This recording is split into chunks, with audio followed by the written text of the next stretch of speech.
Muito boa tarde, sejam bem-vindos a um novo Conversas de Esquina e hoje estamos baseados numa história verídica.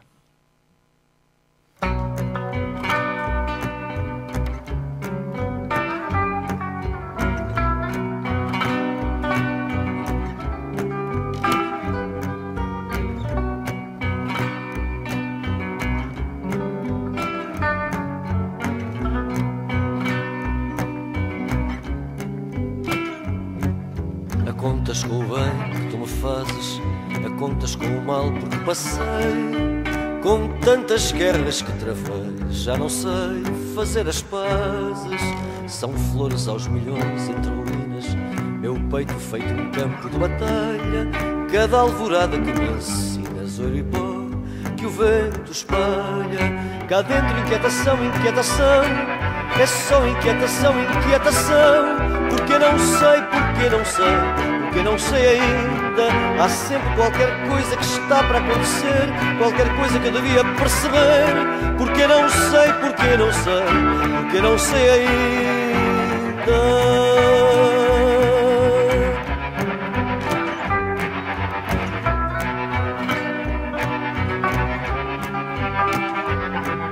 Ensinas-me a fazer tantas perguntas na volta das respostas que eu trazia. Quantas promessas eu faria se as cumprisse todas juntas. Não largues esta mão do turvelinho, pois falta sempre um pouco para chegar. Eu não meti o barco ao mar para ficar pelo caminho. Cá dentro inquietação, inquietação, é só inquietação, inquietação. Porque não sei, porque não sei, porque não sei ainda. Há sempre qualquer coisa que está para acontecer, qualquer coisa que eu devia perceber. Porque não sei, porque não sei, porque não sei ainda. Cá dentro inquietação, inquietação, é só inquietação, inquietação. Porque não sei, mas sei, é que não sei ainda. Há sempre qualquer coisa que eu tenho que fazer, qualquer coisa que eu devia resolver. Porque não sei, mas sei que essa coisa é que é linda.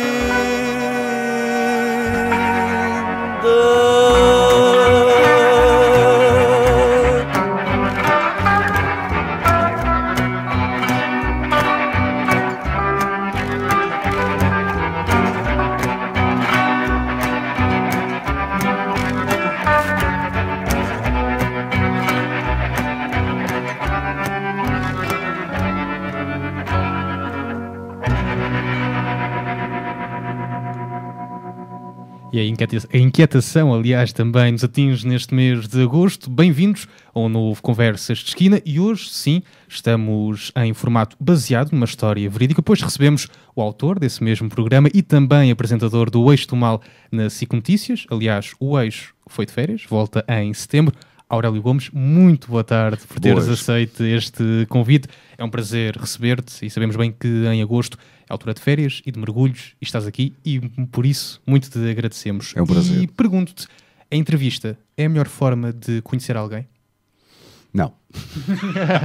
Resposta... É provavelmente a melhor maneira de conhecer alguém num contexto que não de intimidade. Para conhecer alguém, e eu duvido que alguma vez se conheça muito bem alguém, isto vai por aproximações, não há nada como a intimidade de uma relação amorosa, por exemplo. Exato. Aí as coisas podem... Agora, a entrevista é uma aproximação a uma verdade daquele momento. Às vezes uma aproximação à verdade do outro, mas é sempre uma aproximação.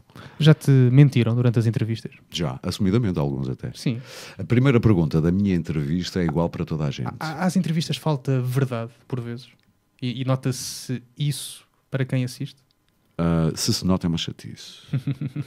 Porque, mesmo que seja mentira, se for bem vendida, chamemos-lhe ficção. Se for ficção, mas bem vendida, pode ter o mesmo valor. Aliás, a nossa memória não é mais do que uma narrativa, muitas vezes, semi-falseada da verdade.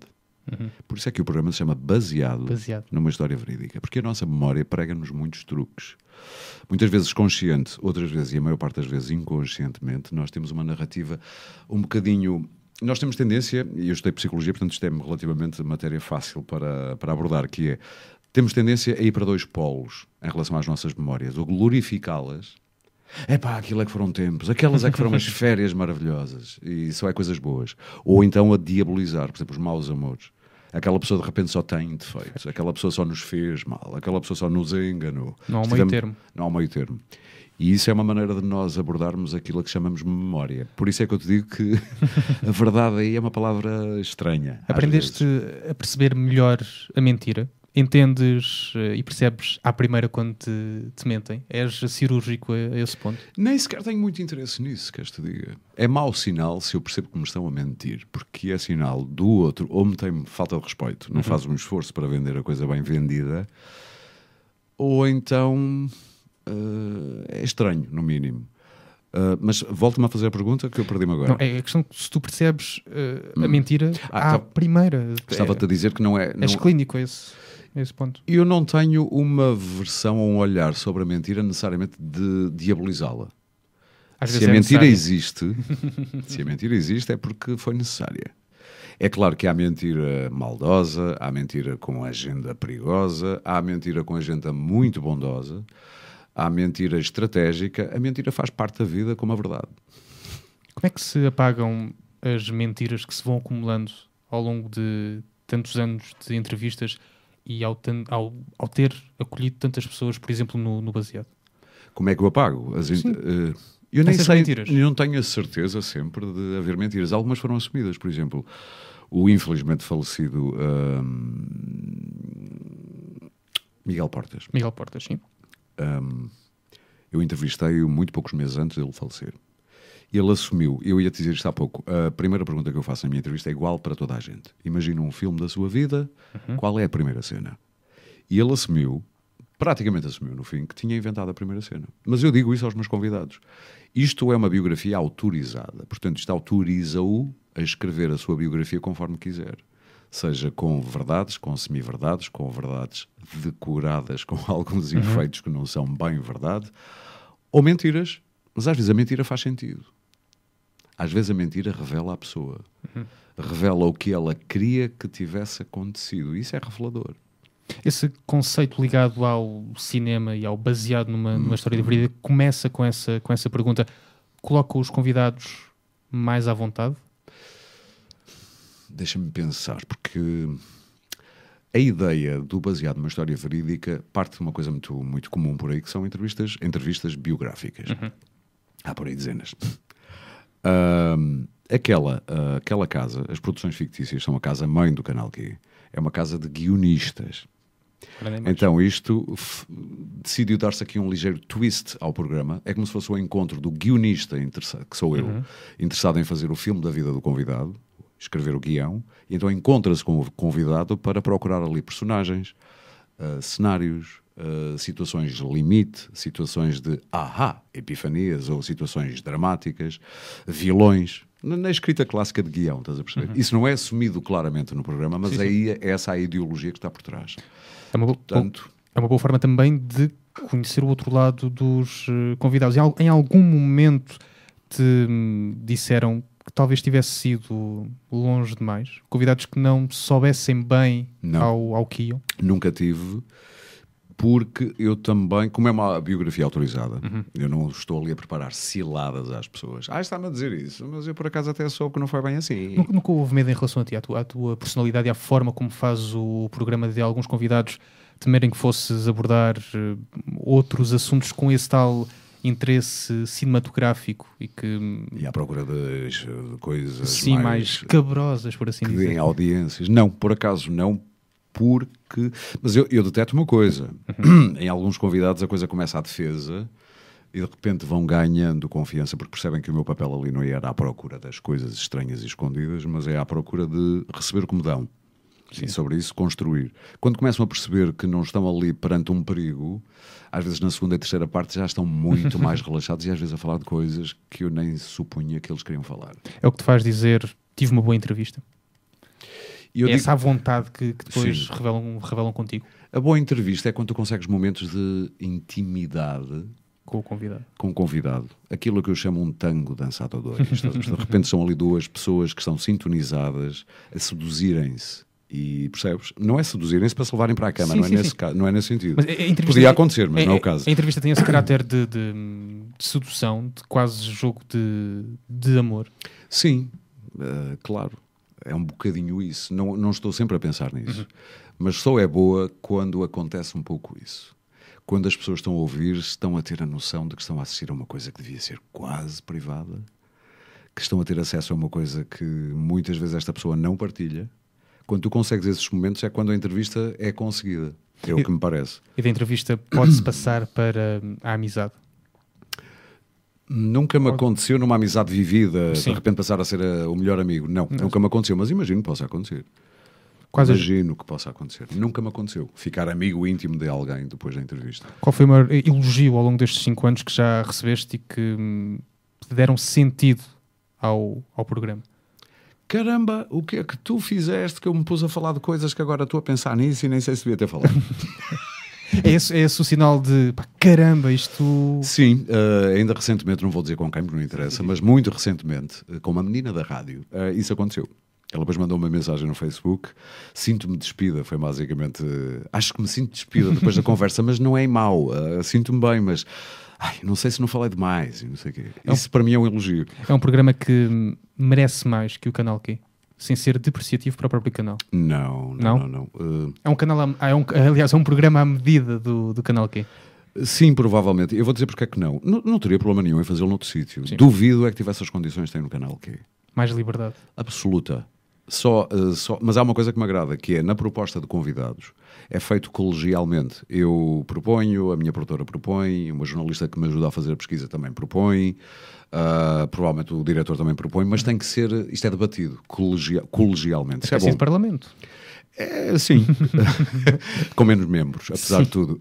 Mas agrada-me essa de tentares convencer o outro de que é uma boa ideia entrevistar esta pessoa. Isso é interessante. Depois, estamos por nós, temos 50 minutos, que é hoje um luxo em televisão. Em televisão, sim. Por nossa conta. Não ganho o mesmo que provavelmente ganharia no outro canal, é óbvio, mas não sei se quereria fazer isto noutro sítio. Tinha-me que garantir muito bem que... E depois, estou tão bem no canal que sempre fui bem recebido, tratam-me bem. A vida não é só dinheiro. É um mundo à parte da televisão, o Canal Q. Completamente. Era aquilo que a televisão deveria ser e não é. Não digo todas... mas acho que o serviço público, por exemplo, podia fazer mais. Tem 2 canais de televisão, poderia fazer mais disto que o Canal Q faz, ou seja, arriscar, errar, porque não errar? Hoje ninguém tem direito Tentativa a e errar. erro. Tentativa e erro. Voltar a fazer. O Canal Q está cheio de coisas que pareciam grandes ideias que depois não resultaram muito bem. Mas lá está, de 20 ideias más, às vezes ficam 5 muito boas. E são as que estão no ar, provavelmente. E eu gostava de ver o serviço público arriscar. É tão chato ver o serviço público a fazer o que os privados fazem. É óbvio, É mais do mesmo. é mais do mesmo, às vezes menos bem feito, Sim. porque os outros estão fadados e têm o ADN para fazerem aquilo. Não sei. As pessoas É uma têm pena. 50 minutos para o baseado. Há tempo para mastigar as entrevistas. 90% dos meus convidados chegam lá e dizem: isto é muito tempo, 50 minutos. Eu não sei se tenho muita coisa para fazer em 50 minutos. Saímos sempre lá a dizer: fazemos mais 3 ou 4 programas, não é? E de repente dizem: já acabou, já passaram 50 minutos. As pessoas têm mais para dizer do que aquilo que acham que têm para dizer. Tornam-se redutoras a esse ponto. Quase todos nós gostamos muito de falar de nós. A maior parte, algumas das pessoas têm que passar por cima do pudor e da imagem que julgam que os outros vão ter delas por acharem que podem passar a imagem de vaidosas, de sim. centradas nelas próprias, mas todos nós gostamos muito de falar de nós. O narcisismo não é defeito, mas virtude. É uma questão de conta, peso e medida. A gente precisa de ser narcisista até um certo ponto. É aquilo que se chama, se quiseres de outra maneira, uma certa vaidade de ti, um bom autoconceito, tens tem boa conta. Agora, como tudo, se esse narcisismo ocupa todo o teu ser, isso é tolo, isso é patológico, não é? Em 5 anos de baseado, no que é que moldaste a tua personalidade? Tens hoje características de alguns convidados mais marcantes que tiveste? Ou por vezes também passaste na tua vida, e se eu fizesse ou fosse assim? Estou a perceber, se algum me pôs a pensar sobre mim próprio. Sim, se algum tocou de tal maneira que pensaste no teu eu. Isso é uma bela pergunta, nunca me dei a fazê-la a mim próprio. É muito provável que sim, porque eu sou muito esponja. Eu gosto muito de... Estás ali também a aprender. De algum modo, sim, não é muito conscientemente. Estou mais curioso sou o curioso da coisa. Mas é muito provável, porque eu absorvo muito coisas que às vezes nem me apercebo que absorvo e depois integro-as. Se gosto delas, se fazem sentido, integro-as. Aqui o trabalho que eu acho que não fiz foi tentar perceber o que é que integrei nestes anos, mas devo ter integrado muita coisa, mas não te consigo dizer exatamente o quê, assim de repente. As entrevistas não terminam no estúdio. Eu adorava... E vão continuando... E vais para casa e vais a pensar nelas e tens ali o programa também na tua cabeça.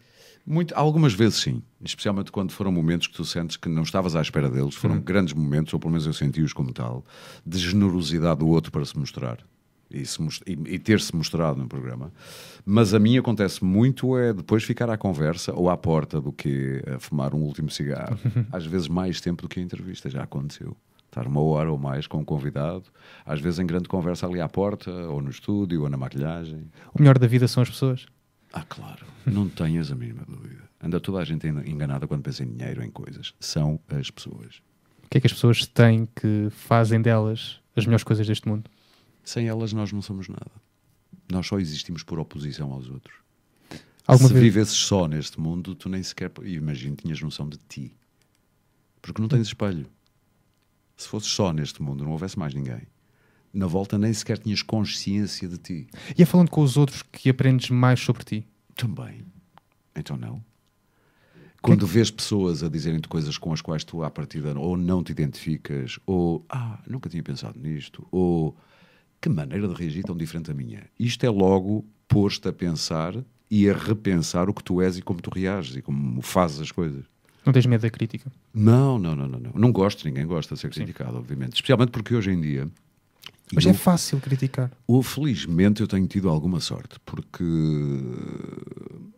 Ou então não me tenho deparado com esse tipo de coisas, mas as pessoas na net, seja lá onde for, caixas de comentários, são de uma violência mal criada.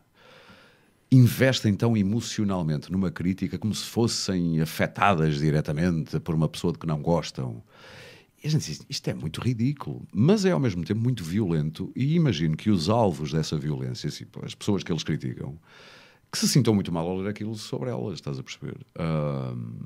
Eu felizmente tenho passado entre as pingas da chuva até agora, não sei. Tenho tido sorte, imagino. E qual é a razão para tentares filtrar as redes sociais da tua vida para a vida no mundo real?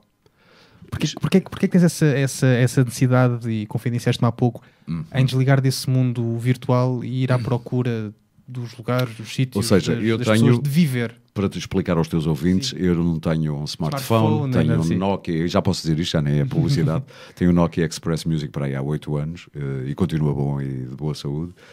E não tenho necessidade de estar ligado às redes sociais 24 horas por dia. Dou um salto ao meu Facebook, que é a única coisa que tenho de rede social. É quase à noite. Hoje em dia é quase antinatura, mas eu com a provecta idade que tenho, venho 22? Sim, 22, para 23.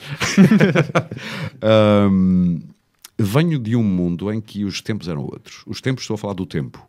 A velocidade do tempo era outra. E para mim é muito claro que o que me interessa é o contacto. Eu não gosto muito de ter... Se não houver outra hipótese, tem que ser. Mas não gosto muito de ter uma interface entre mim e o outro. Eu não quero contactar com o outro através de um ecrã. Só se for absolutamente necessário. Faz-me confusão estar num café. Toda a gente afocinhada no smartphone. E a vida está a acontecer cá fora. E as pessoas não estão a ver. Como é que alguém do outro tempo se adapta a este tempo? Muito bem. Eu falo para mim, eu adapto muito bem. Em Roma não tenho que ser romano, ou seja, eu também não tenho nada contra as novas tecnologias. Mas fazes quase parte de um mundo à parte. Olha que há mais gente assim do que tu julgas. A malta abaixo dos 35, 40 é que está nesta loucura absoluta de tudo se passa na net. Seja no Instagram, seja no Twitter, seja no Facebook, seja nos sítios de engate, seja lá onde for. Sim. Os Tinders e por aí fora, exatamente. Mas é possível viver de outra maneira, atenção. E estar integrado. Eu não tenho nada contra as novas tecnologias, nem contra as novas maneiras de nos relacionarmos na net. Eu integro-as quando preciso delas. Uma ferramenta de trabalho. Exatamente. Enquanto não perceber que preciso daquilo, Para quê aderir à moda só porque anda toda a gente naquilo? Não vejo necessidade. Já entrevistaste alguém sobre o qual disseste eu não quero entrevistar esta pessoa? Não te vou dizer quem, por uma Sim. questão de elegância. Sim. No quê? Só me aconteceu uma vez também. O que é que se pensa nessas alturas? Aqui, Ser o mais profissional possível? Ou... por um lado isso, e fazer o teu trabalho com a mesma intensidade com que farias. Tens que lutar contra isso. Tens que criar curiosidade. Por uma pessoa que não tens curiosidade nenhuma, tens de te forçar a criar curiosidade. Primeiro porque os espectadores merecem isso. É uma palavra que poucas vezes quem faz televisão se lembra. O respeito por quem vê. Sim. É muito importante isso. E eu acho que às vezes as pessoas só pensam em audiências num número genérico, pensam em ser famosas, mas não pensam que estão a fazer uma coisa para outras pessoas. E, portanto, se tens essa ética, tens que te dar o teu melhor e, opá, não querias, mas vais ter que fazer. Temos pena. E, portanto, forças-te.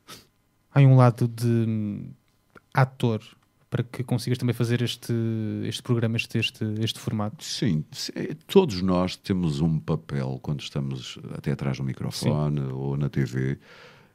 Epá, eu imagino que nós temos máscaras, não é?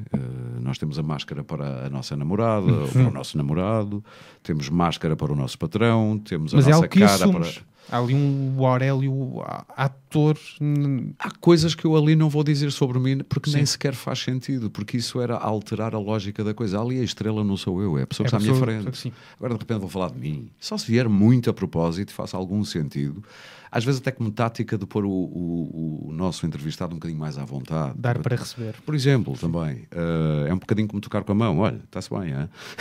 Eu também já fiz uma estupidez parecida com essa, estás a ver? Uma coisa desse estilo. Mas sim, todos nós somos atores sempre. Às vezes até quando estamos sozinhos. Qual o peso político de substituir o Nuno Artur Silva no Eixo do Mal? Político, não sei. Não me meto mesmo nisso. O peso é imenso, se bem que... como é que eu tenho de explicar isto? Percebo que o olhar dos outros problematiza mais isso do que eu problematizei. Ou seja... Havia o medo da mudança. São 10 anos. Sim, primeiro isso. Porque o Nuno marcou uma forma muito própria de fazer aquilo. Eu já era viciado naquilo desde o início. Aquela era a minha família domingo à tarde. Raramente via ao sábado à noite, que é o horário original, via aquilo ao domingo às 3. E sentava-me e recebia aqueles amigos. Já eram meus amigos. Era a minha família, como lhes chamava, ao domingo à tarde. Portanto, eu estava muito confortável no papel de observador. Nunca me passou pela cabeça, nem nunca sonhei, como eu gostava de estar ali no lugar do Nuno. Não. Aquilo estava tão perfeitinho como estava que Sim. não, estava confortável. Quando vem o convite, fiquei muito vaidoso. Mais por isso. Há gente que acha que eu sou digno de fazer aquilo. Epá, na volta sou melhor do que eu próprio acho. Pronto, A tem esse valorização lado. do ego. Sim, por isso é que eu falei em vaidoso. Depois, caiu uma moeda, atenção, mas isto é coisa séria. Tive a sorte de ser muito bem recebido.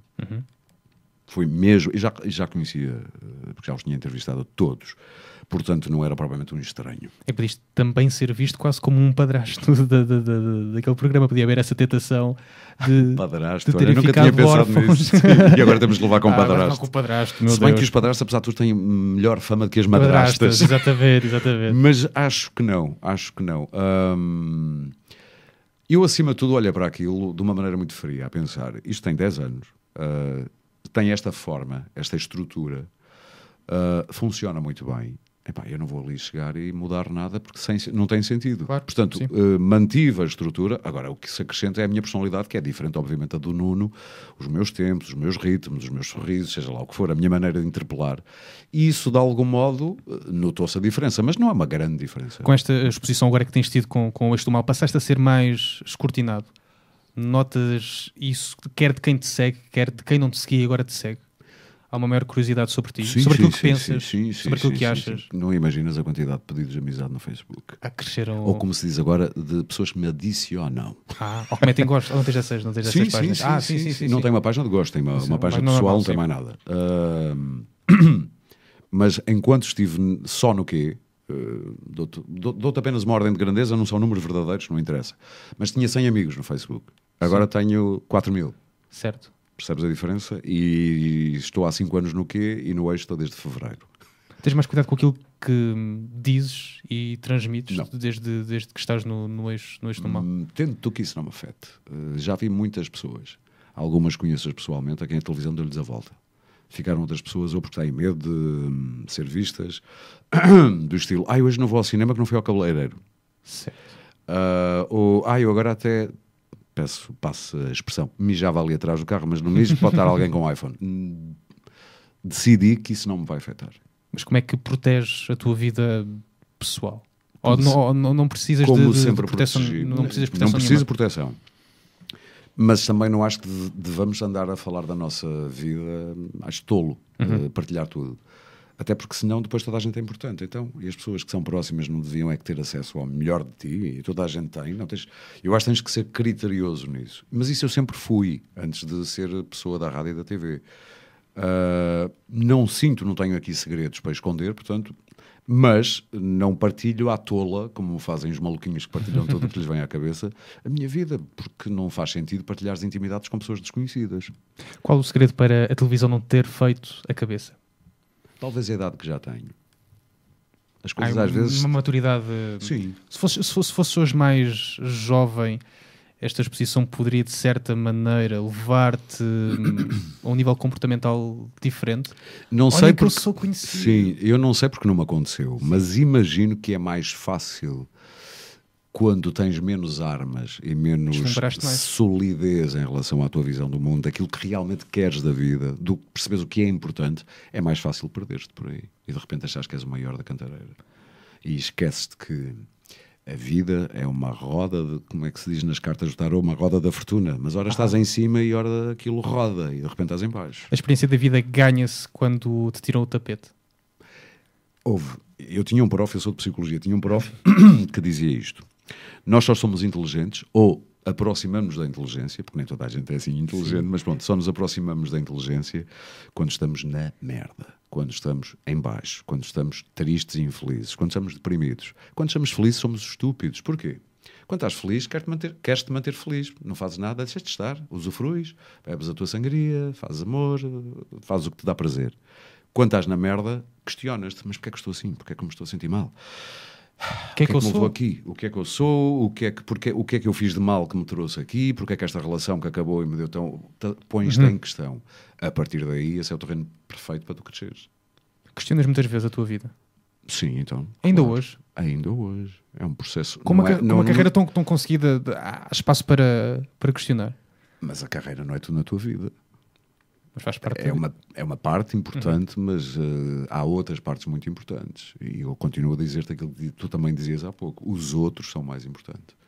E, portanto, tudo isso... A carreira é importante, claro que é. A saúde é muito importante, o amor é muito importante, a amizade é muito importante.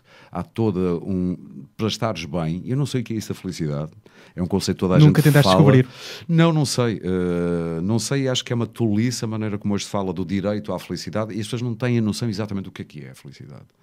Será um bem-estar, mas nós temos picos de felicidade quando tens assim uma notícia maravilhosa, mas esse pico não se mantém durante meses ou anos. É uma coisa de minutos, às vezes um dia, e depois vai lentamente. Mas o que é essa felicidade estável? É bem-estar? Mas onde é que essa felicidade às vezes se transforma em boring, está tudo muito certinho? Percebes o que eu quero Deixa dizer? de ser felicidade para ser rotina. Quantos casamentos maravilhosos, tinham tudo, davam-se bem e separaram-se. E ninguém percebe porquê. E às vezes nem os próprios. Mas a gostar tanto dos outros e de estar com os outros e de falar com os outros, como é que se lida com a ideia de finitude? Olha, aceitando-a. Como dizia a minha avó, com muita sabedoria, ela morreu com 102 anos e meio, quase 103. Viveu muito. Ela viu tudo. Viu a queda da monarquia, viu a ascensão da Primeira Guerra, a ascensão e queda da Primeira República, o Salazar, o 25 de Abril, ainda viu os telemóveis aparecer, a net, se bem que ela, muito longínquamente ela, obviamente, mas pronto. A minha avó dizia uma frase maravilhosa, que maravilhosa, é de um bom senso que qualquer pessoa diria isto, mas nem toda a gente diz. O que não tem solução, solucionado está. Se somos finitos e isto nos apoquenta, não tens grandes maneiras de lidar com isto. Ou viras místico e arranjas vida para além da morte. e, portanto, lidas com a finitude da vida, dando-lhe infinitude depois. Pois, sim. Ou então eu, que sou, não digo ateu, mas um agnóstico, aceito a finitude. Faz parte. E não te tornaste nesse ser místico? Não tentas encontrar Não. razões que a própria razão desconhece para aqui haver um fim, mas lá para longe haver um recomeço? É assim, eu sou um tipo que acredita muito naquela frase. Não sei se é do Einstein, acho que não é. Que A vida ganha mais sentido para ti assim? Acabar, acabou? para mim, sim. Se acabar, acabou. Eu olho à minha volta e tu vês isso. Tudo tem um princípio, diz um amigo meu, só a salsicha é que tem dois. Tudo tem um princípio, um meio e um fim. Se pensares bem. Agora, tens razão numa coisa. O fim é o início de outra coisa. Como a lei do Lavoisier diz, no universo nada se perde, nada se ganha, tudo se transforma, não é? E é verdade, nós transformamos-nos noutra coisa, ou partes de nós, depois da morte. Moléculas nossas irão fazer parte de uma árvore, outras de outro ser vivo qualquer que se alimentou do nosso cadáver, e, portanto, a tua essência, no sentido de a tua estrutura básica, Sim, átomos corpo, e moléculas e células. tudo isso vai fazer parte de outra vida. De algum modo tu reencarnas noutros seres e é neste ciclo que tu vives. Nós somos feitos da mesma matéria das estrelas. Nós temos cá o carbono, o hélio. Sim, Isto é tudo do mais infinito ao menos infinito, é tudo mesmo. Acredita-se por se ter medo? O medo move as crenças? Acho que sim, acho que é isso. É mesmo isso, é o medo. E que fins, ao longo da tua vida, te fizeram questionar a estadia enquanto Aurélio Gomes? Aqui. Não percebi. Que fins, ao longo da Sim. tua vida, te fizeram questionar a tua estadia aqui, Neste mundo? neste mundo? Do estilo, o que é que eu estou aqui a fazer? Sim. Para onde é que vou? De onde é que venho? Esses fins, falaste da tua avó com 102 anos que faleceu. E eu vou-te ser franco, eu não digo que sou ateu por uma razão. Os ateus são aqueles que são militantemente contra a ideia de Deus. Não, ou seja, caem naquilo que eu acho que é exatamente o mesmo. São extremistas ao ponto de não acreditarem em Deus. Têm fé que não há Deus. Outro tipo Sem de fé. provas, Sim, sem sim, provas, sim. têm fé que não há Deus. Tal como as pessoas têm fé, as religiosas têm fé que há Deus. Ou seja, isto para mim é a mesma estrutura, só que Sim, defende coisas é diferentes. oposto. Eu não tenho provas nem de uma coisa nem de outra, portanto fico aqui, como dizem os ingleses, on the fence, a ver. Agora, eu não acredito muito nisso, mas há uma terceira hipótese, que as pessoas nunca põem. É realmente haver aqui uma inteligência que domina isto.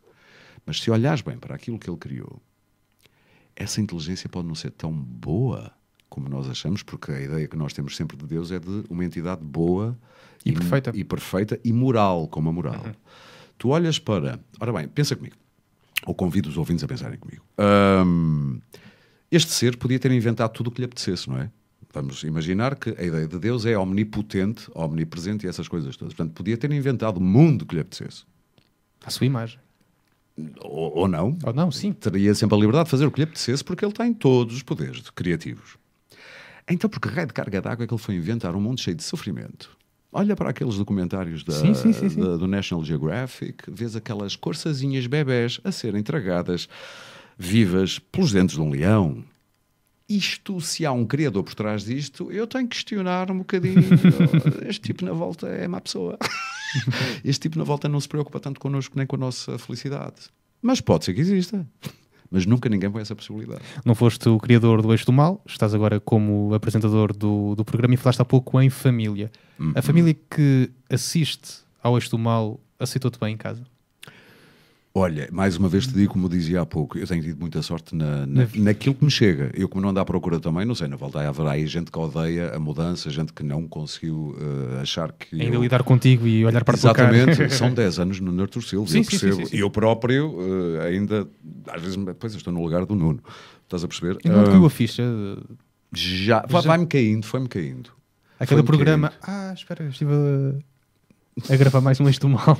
Eu acho que é um ponto da minha vida que já não... Como é que eu tenho de explicar? É mesmo isso.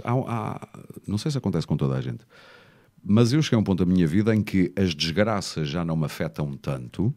Já não são muitas coisas. Exatamente. E também as alegrias também já... É como se deixasse haver picos de Himalaias e picos de Fossas das Marianas, que é o pico mais fundo, pico ao contrário do Pacífico, é como se a coisa tivesse normalizado um bocadinho. Vai-se avançando na idade, vai-se tendo essa ideia de fim, como falávamos há pouco, e as coisas deixam de ter a importância que têm. É um bocadinho.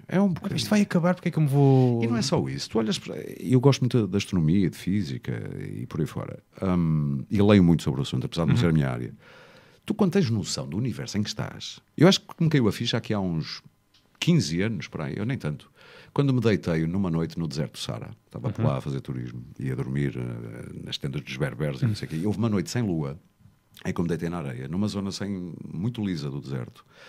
Não corria vento, não se ouvia nada. E por cima de ti só vias a Via Láctea e milhões de estrelas, como não vês aqui. E de repente tu tens 180 graus a toda a tua volta, estás deitado na areia e só vês o universo. Aquilo quase mete medo, parece que estás a planar ou a pairar no universo, porque parece que de repente estás perdido no espaço, ali deitado a olhar para tudo e sem som, parece que estás mesmo no espaço. E aí caiu uma ficha, tipo, nós somos tão infinitamente pequenos. Ao pé disto. E isto não interessa para nada. Portanto, o melhor que temos a fazer é andar por aqui sem nos chatearmos muito. O Eixo do Mal é um programa com infinitude? Não é o eixo que tem infinitude ou infinitude. O objeto do eixo é a política, basicamente. Sim. A política tem tanto definido como de infinito, depende dos seus protagonistas. Eu diria que hoje em dia os protagonistas, mas não estou a falar só deste governo, mas dos nossos tempos. Sim. A finitude dos governos é a legislatura. Pensa-se muito em grandes projetos para Portugal, ou noutros países também. 10 anos, 15 Pensar anos, a longo prazo. Desígnios. Exatamente, estrategicamente, Sim. o que é que queremos para este país. Não, pensa-se muito em ganhar eleições, pensa-se muito em pagar contas, pensa-se muito em isto e aquilo, em convencer o outro, mesmo às vezes com umas verdades muito manipuladas. E, portanto, dizer-se... E eu quero crer que o eixo, apesar de tudo, abre olhos.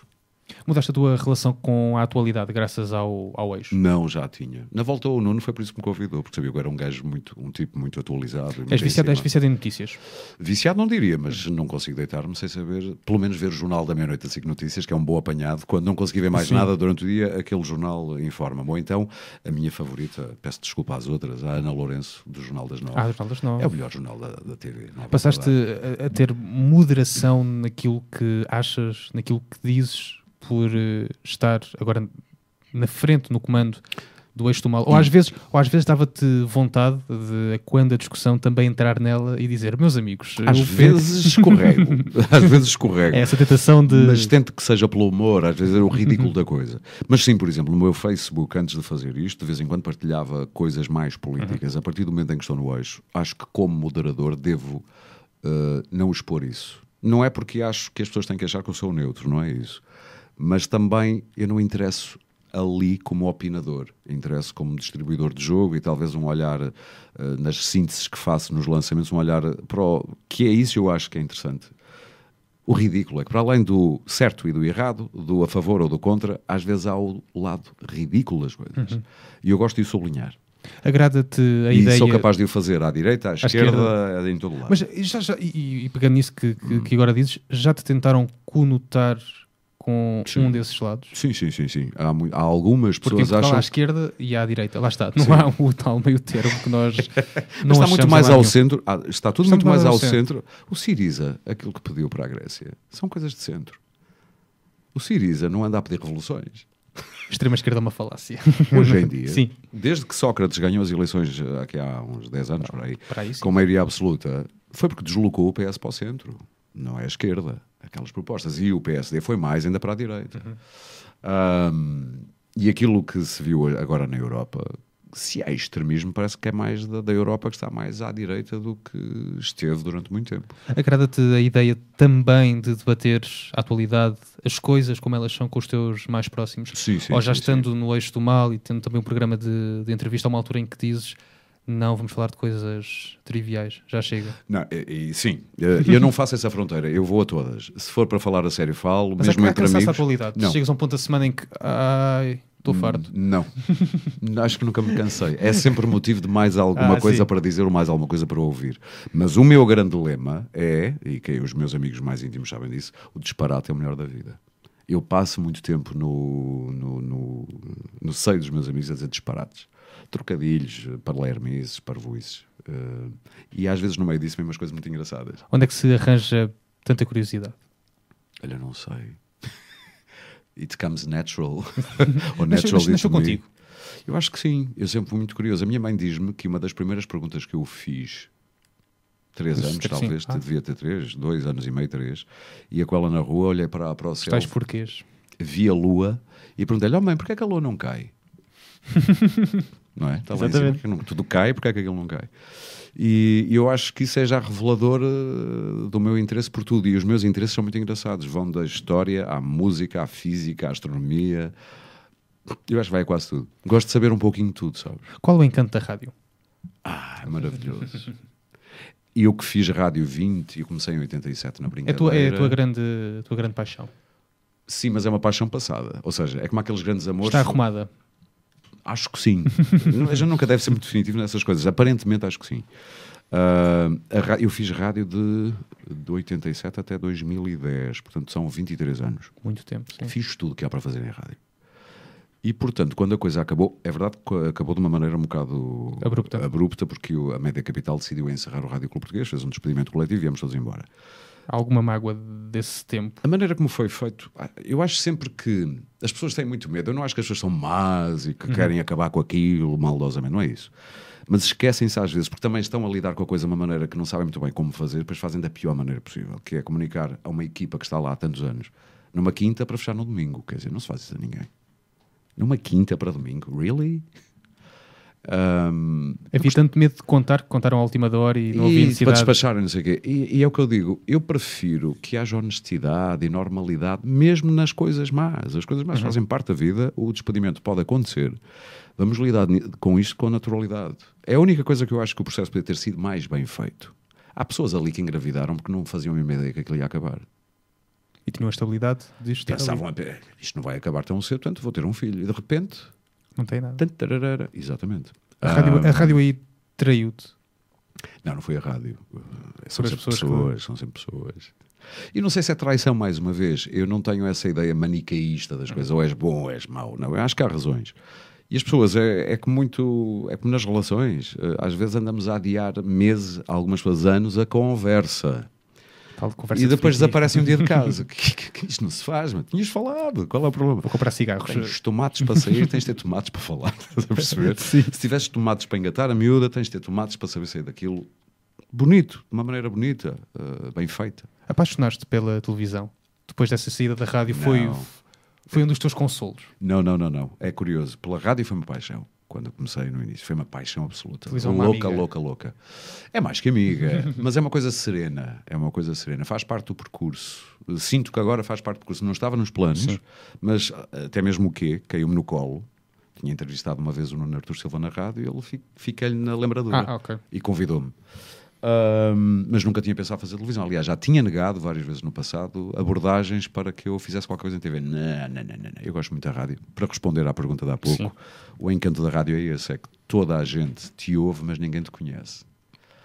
É esse anonimato que também agora é impossível, mas que também persegues. Sim, sabes, não persigo. O anonimato não é impossível. Agora é impossível. Mas não és pessoa de te fazer notar. Não.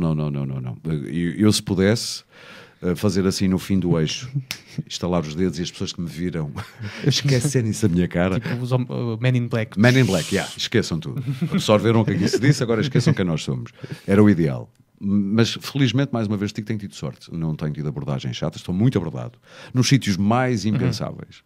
Que eu julgava que provavelmente aqui as pessoas não veem muito hoje. Ainda no outro dia estive a passear pela zona de Marvão, muito próximo da fronteira, ali no Alentejo, e de repente num cafezinho, numa tasca, cheio de velhotinhos, e tem lá o senhor velhote atrás, dar-me 4 ou 5 cartões a dizer: vá lá dar isto ao eixo, para quando vierem aqui venham tomar cafezinho. Eu pensei, meu Deus, até aqui. Tiveste que assumir também uma persona para esses encontros imediatos que vais tendo? Ou muito do Aurélio? Sou eu. Agradeço. Fico contente pelas pessoas serem simpáticas. São sempre muito simpáticas. Isso enternece-me quase. Porque são abordagens muito... E depois muito espontâneas. No outro dia um tipo parou de propósito. Eu ia entrar no meu carro. E de repente um tipo vinha numa carrinha para de repente, eu até pensei que era alguém que queria pedir uma informação ou coisa que o valha, e diz-me, parabéns, gosto muito de o ver, e não sei o que. Uou. As pessoas mais que nós pensamos que não nos veem, não nos assistem, são aquelas que se calhar nos abordam Sim. primeiro. É claro, provavelmente haverá aí gente que odeia o meu trabalho, e odeia a maneira como eu faço aquilo, ou que chatice, gostava muito mais do Nuno do que este miúdo, do que este gajo agora. Epá, mas não me dizem. Portanto, sou poupado aos apupos, se quiseres. Veste no lado também de comentador, viste assumir alguma daquelas cadeiras, quer à esquerda, quer à direita, estando outra pessoa no foco do programa e no tratamento do programa? Como é que eu tenho de dizer? É uma tentação, sim. Aliás, eu entrei no programa, no último que o Nuno Artur Silva como fez, comentador. Como comentador a substituir, comentador entre aspas. Sim. Porque o Luís Pedro Nunes tinha que faltar nesse dia e olha, junta-se o útil ao agradável, tu entras no programa, dizes umas coisinhas sobre a atualidade e tal, e eu a pensar, mas não me vou atravessar muito, mas lá já atravessei um bocadinho. Mas pronto, mas é uma tentação. Todos nós gostamos de ter uma opinião sobre as coisas. E eu acho que aí sim, aí ia ter muito medo, a palavra é medo, porque é uma responsabilidade do caraças teres tempo de antena perante milhares de pessoas e produzires uma opinião sobre um assunto que convinha que tivesse os dados todos para ter essa opinião. E hoje em dia eu duvido que toda a gente tenha os dados. Eu não sei se mesmo que queiras muito, não consegues obter esses... É complicado. Hoje é tudo muito jogo de sombras. Os mídia, depois nunca sabemos a verdade. Vais ver quem é que está por trás dos mídia, os patrões dos mídia, onde é que para a verdade. Por exemplo, olha, um exemplo. Há vontade de trabalhar neste meio sabendo que o meio é assim? Há sempre, porque isso às vezes até é melhor, porque te dá vontade de lutar contra contra a corrente. Dou-te um exemplo, como te ia dizer. No outro dia, no Eixo, falámos de uma coisa que tem sido quase banida, e depois nós agora já se começou a falar um bocadinho. De Angola. Há um mês que estavam jovens presos sem culpa formada com uma acusação ridícula de jovens a fazer uma manifestação, queriam fazer, segundo as autoridades angolanas, queriam fazer um golpe de Estado. A sério, ninguém acredita nisso, que jovens a fazer uma manifestaçãozinha, se fosse golpe de Estado, andavam aí em grandes reuniões com os militares ou coisa que valha. E ninguém falou disso. Nós falamos no fim de um dos últimos eixos e depois lá começou a aparecer umas noticiazinhas lá perdidas no meio dos noticiários. Sim. Isso porquê? Isto responde um pouco à tua pergunta. Há represálias, por exemplo, nesse assunto vocês foram avisados de alguma forma? Vocês se calhar... Eu acho que se houver, as coisas não são feitas de modo a que a gente as precinta. Saberá disso depois. Agora percebo porque é que aquilo funcionou daquela maneira e não de outra. Afinal foi alguém que interferiu. Mas isto não é sabido. Tal como as interferências nas redações, ninguém veio lá de cima dizer, ouve lá, eu quero que escrevas aqui um artigo a dizer mal deste e a dizer bem daquele. As coisas não são assim. Mas tu acabas por perceber que observas o ambiente e tu próprio fazes a autocensura, que é a pior maneira de censura. A vida continua a ter sentido e aquilo que fazes continua a ter sentido, apesar de conheceres esses bastidores, sim. Também não quero dar a entender que isto é tudo manipulado e é a grande teoria da conspiração. Atenção, há disso. Mas também há muita verdade por aí, acima de tudo, há muita vontade de querer fazer bem e contar bem a história e ser justo, atenção. Mas por vezes impedem-te, a ti mais concretamente, de chegar à verdade. A mim não. O Eixo também é mais um daqueles que é um dos programas. As pessoas esquecem-se uma coisa, o programa não é da SIC Notícias. Mas a SIC Notícias nunca interferiu, desde que eu lá estou, tenho as melhores relações com o António José Teixeira, que é impecável, nem nunca interferiu, nem só quer saber coisas práticas, gravam, vão em direto. Exatamente, aquilo que é essencial para ele organizar as coisas lá na SIC. Isto é um programa das produções fictícias vendido à SIC. E mais uma vez, produções fictícias, canal Q, liberdade absoluta. Quem decide os temas, de qualquer modo, são os intervenientes. A agenda do programa é decidida pelos 4 intervenientes e eu modero aquilo, tento gerir um alinhamento sugerido pelos outros. Para o comentador Aurélio Gomes, há esperança para Portugal? Estás-me a pôr no papel de comentador. Não faço a mínima ideia. Há sempre esperança. Eu sou o gajo otimista. Sou sempre otimista. Acho sempre que no fim não tens aquele discurso que muita gente tem, principalmente a geração, e falo por mim dos nossos pais, de que isto um dia vai ter que dar a volta. E se tiver que dar a volta, dá. É assim que eu penso, percebes? Mesmo aquilo que parecia impossível acontecer para muitos, a queda do Império Soviético, aconteceu. Sim. E não foi há tão pouco tempo quanto isso. E eu tenho noção disso. As coisas quando têm que acontecer, têm que acontecer. Às vezes vejo gente da minha geração, eu tenho 51, portanto, é só para as pessoas perceberem o que eu vou dizer, que olham para os jovens e dizem, não percebo como é que estes jovens não entendem que houve gente que morreu, que deu o corpo às balas para ter estes direitos e aqueles e os outros, e eles agora estão-se a cagar um bocado, peço desculpa. A marimbar. A marimbar, é isso que eu queria dizer. Se ouviu outra coisa, é a sua cabeça. É a sua cabeça que está mal. Estão-se a marimbar e não sei o quê. E eu tenho uma resposta para isso, porque não foram eles que lutaram, portanto vão ter que fazer as suas lutas. Quando tu herdas direitos que outros lutaram, muitas vezes não lhes dás o valor porque não morreste por eles. Foram outros que morreram. Tu herdaste são aquilo. adquiridos. São adquiridos, já está, faz parte da vida, mas não fazem. Um dia vão perceber, a malta mais nova, que e já estão a perceber. No local de trabalho, isto hoje já ninguém tem direitos, só querem que tu trabalhes, pagam-te. Se não te puderem pagar, não pagam. Se puderes fazer de borla, melhor. Há aí tanta gente com currículos maravilhosos, estágios, um currículo feito de estágios. E, enfim, mas os estágios não enchem a barriga. É a tua noção de que somos tão pequeninos perante aquilo que nos rodeia, e há pouco falaste nessa situação no deserto em que viste toda a Via Láctea e tomaste noção da nossa pequenude, por assim dizer, entre aspas. É essa sensação que tu tens que não te faz ter angústia em relação àquilo que é o futuro? As coisas vão se resolver um dia. Pois é, isso é engraçado. Eu sempre me entreguei alegremente, e digo isto às vezes, não é com grande a gabar-me, às vezes até pensar que eu não devia ser assim, mas enfim, sempre me entreguei alegremente nos braços, alegre e levianamente, nos braços do acaso. Porque eu percebi muitas vezes que sempre tentei fazer planos, a vida me deu cabo dos planos. E curiosamente, as coisas boas que me aconteciam, ou aquilo que eu passei a valorizar, tipo desde encontros amorosos que foram grandes amores, ou encontros que deram no emprego que me fez epá, é isto que eu quero fazer. Sim. Foi sempre por acaso. Sempre por acaso. Melhor do que tu procuras é em quem tu tropeças. É. Mas estou preparado para dizer que na volta não é a melhor maneira de viver a vida, acredito. Mas comigo tem funcionado. Foi uma forma de risco que assumiste. Não viverias de outra maneira? Se tivesse... Olha, agora é assim, pronto. Eu sou um bicho adaptativo. Acho que isso é uma das minhas melhores... não digo camaleão, sim, camaleão, porque é só na parte de fora que tu mudas. O interior continua o mesmo, exato.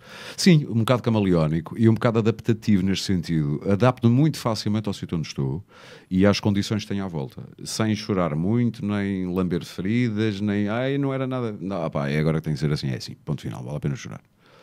Portanto, faz. E isso é uma vantagem, porque já tive que engolir muitos sapos também. Isto é muito fácil dizer, toda a vida fiz aquilo que gosto, foi errado. E sim, mas nestes 23 anos tive que aturar diretores que mais valia estarem alguns num hospício ou num psiquiatra. O chorar muitas vezes. Colegas de trabalho também que mais não me apetecia ter tido, outros que adorei ter, percebes? Portanto, há tudo. O chorar muitas vezes fez com que deixasses de chorar. Eu nunca fui muito de chorar, sabes? Choro mais nos filmes, é curioso. Aliás, costumo dizer, eu faço contas nos filmes com a minha vida. Sim. Aproveito aquilo. Mas é muito raro psicólogo. chorar. Sim, talvez, mas não tem problema nenhum contra, ou melhor, não tenho nada contra o chorar. O chorar pode ser muito catártico até, e quase todas as pessoas depois de chorarem um bom choro sentem-se melhor e mais leves, é curioso. Como é que exorcizas esses teus pequenos demónios, por assim dizer? Não lhes dando muito valor, pondo-os no lugar que eles merecem, é não me afetando demais. Por exemplo, uma coisa tão simples como teres de trabalhar com uma equipa de não gostas de 90% das pessoas, ou já... Se te focas de que isto não vai funcionar, se te focas naquilo que vos separa, se te focas nisso, aquilo vai dar chatice, de certeza, e vai-te consumir. Se, ao contrário, tu virares o teu foco para vamos procurar aqui aquilo que nos pode unir, e ser franco nisso com os outros, olha, nós sabemos que não vamos meter a bola com uns com os outros. Isto é trabalho. Bora concentrar-nos naquilo. Olha, e sabes a melhor, já fiz amigos à custa disso, pessoas de quem não gostava, porque não apreciava o trabalho, porque já tinha visto reações delas que me tinham feito pensar que pessoa estranha não me apetece. E de repente, tendo este discurso do foca-te no trabalho, descobres às vezes o melhor das pessoas de outra maneira. Faltam 3 minutos só para terminarmos as conversas de esquina. Ora, nem mais. Espero que tenhas gostado. Digo-te já. Fui apanhado na cura, portanto gostei, de certeza. A questão aqui é, e para terminar, e em beleza e de forma também rápida, a rádio fica do lado dos demónios ou do lado dos anjos? Epá. Para mim sempre foi mais do lado dos anjos. Mas os demónios fazem parte da vida, tem que haver demónios aí. Senão a vida também não tem graça. O céu deve ser uma grandíssima chatice. Já dizia alguém que era assim. Sim. Portanto, tem que haver um bocadinho de inferno no céu. Mas também só inferno também é um bocado quente demais. Isso também é verdade. Lá está muito calor. As pessoas têm muito medo das misturas, só querem raças puras, e eu acho que a mistura é o melhor da vida. E este programa foi também um dos melhores das Conversas de Esquina. Olha, muito obrigado por teres aceito o convite aqui das Conversas de Esquina. Podes agora então ir em direção ao mar, já que estamos a gravar na praia. Ah, não é mentira. Muito obrigado por teres aceito o convite, Aurélio. Foi mais um programa das Conversas de Esquina. Voltamos na próxima semana. Um bom fim de semana a todos. Beijinhos e abraços. Tchau, tchau.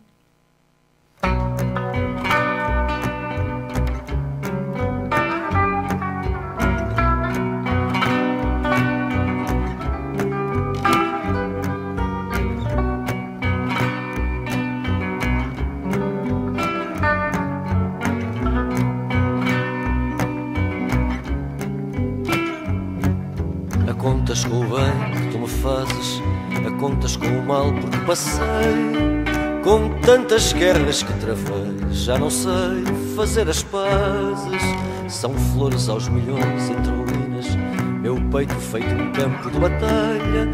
Cada alvorada que me ensinas, ouro e pó que o vento espalha. Cá dentro inquietação, inquietação, é só inquietação, inquietação. Porque não sei, porque não sei, porque não sei ainda. Há sempre qualquer coisa que está para acontecer, qualquer coisa que eu devia perceber. Porque não sei, porque não sei, porque não sei ainda.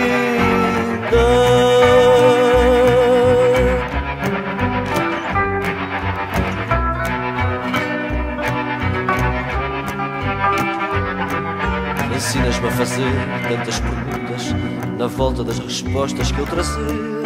Quantas promessas eu faria se as cumprisse todas juntas. Não largues esta mão do turvelinho, pois falta sempre um pouco para chegar. Eu não meti o barco ao mar para ficar pelo caminho. Cá dentro inquietação, inquietação, é só inquietação, inquietação. Porque não sei, porque não sei, porque não sei ainda. Há sempre qualquer coisa que está para acontecer, qualquer coisa que eu devia perceber. Porque não sei, porque não sei, porque não sei ainda. Cá dentro inquietação, inquietação, é só inquietação, inquietação. Porque não sei, mas sei, é que não sei ainda. Há sempre qualquer coisa que eu tenho que fazer, qualquer coisa que eu devia resolver. Porque não sei, mas sei.